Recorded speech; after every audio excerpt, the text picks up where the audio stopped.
অবুজ প্ৰাণৰ গধুৰ পাপৰ অজান মন্দৰ বন্দিত কালবাৰী ফালে নৈ যেন বৈ গৈছে যীশু য'ত ক্ৰুচবিদ্ধ। প্ৰভু যীশু খ্ৰীষ্টৰ সৰ্বোত্তম নামত আপোনালোকক অভিনন্দন।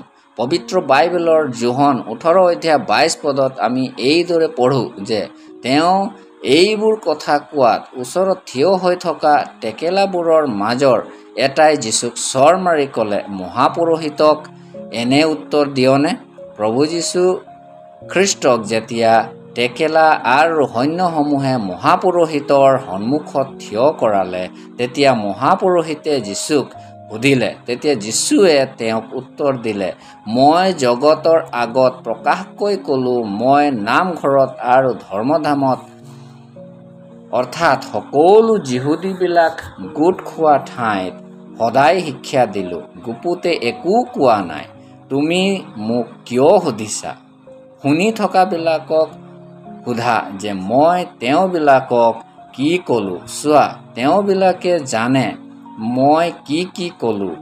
এই কথাত যেতিয়া যিহুদীবিলাকৰ উত্তৰ নাছিল, তেতিয়া এজন টেকেলাই তেওঁক চৰ মাৰিলে।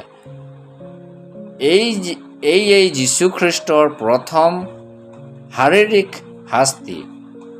কোনোবাই দুখ কৰিলে, কথাৰে নুবুজিলে চৰ মৰা হয়, কিন্তু ইয়াত দুখৰ প্ৰমাণ নোহোৱাতো যীশুক চৰ মৰা হ'ল। তেওঁ নিৰ্দোষী আৰু নিষ্কলংক হৈও মনে মনে মানুহৰ অত্যাচাৰক সহ্য কৰি থাকিল। তেওঁক উপকাৰৰ সলনি অপকাৰ সন্মুখীন হ'বলগীয়া হ'ল। মানুহৰ পাপৰ প্ৰভাৱ অৰ্থাৎ অন্যায়, হিংসা, ক্ৰোধ, অত্যাচাৰ, ঘিণ, সকলো প্ৰকাৰৰ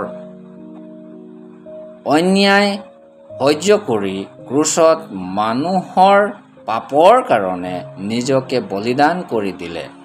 মানুহৰ অত্যাচাৰ সহ্য কৰি মানুহৰ উদ্ধাৰৰ কাৰণে মৃত্যু সহ্য কৰি ল'লে, যাতে যিকোনোৱে তেওঁক বিশ্বাস কৰে উদ্ধাৰ পাব।